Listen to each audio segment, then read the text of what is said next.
All right, I'm down here and this is a 366 big block. And there's the push rod for the fuel pump.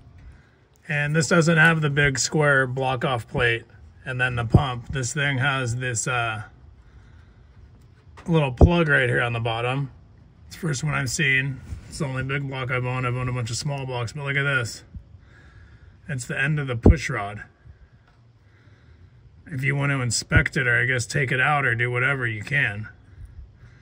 Or if you don't want to use the small hole in the front, I imagine there may not be a lot of room when the fuel pump is actually in here, but if it was stuck and you couldn't get that out, what I'm gonna do is I'm gonna take this plug and simulate if a screwdriver would push it back up in there. So there you go, look at that. It gets it past the point. Look at that, all the way up there through this bottom port right here. So now if I was probably fast enough, or I could stick some grease there to hold it, since my water pump is and everything is in the front, and I'm not wanting to do that little bolt trick,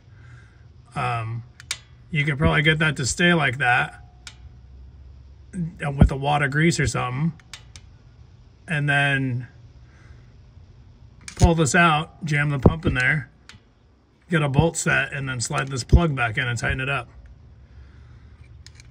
Or what a great option to be able to take this out without removing both the plates.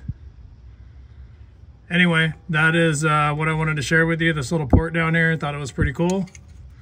And a great way to get that rod picked back up without a magnet or anything else if you need to, or just to inspect it. But anyway, that is, that's the tip. And it worked out. So it's actually staying where it is right now. Let me see if I can.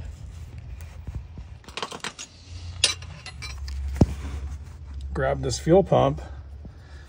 No gasket or anything on it, just to test fit it and see if this method really would work. So let me grab this pump really fast.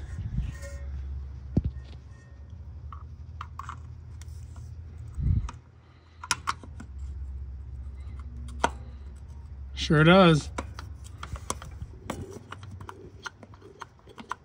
You can hear the piston pushing, that's how you know it's in. So that's it. That's how to do that. And then there's definitely enough room with just sitting here holding this rod up to be able to put the plug back in on the bottom. So that's my method. Hopefully you found it helpful, and see you in the next video.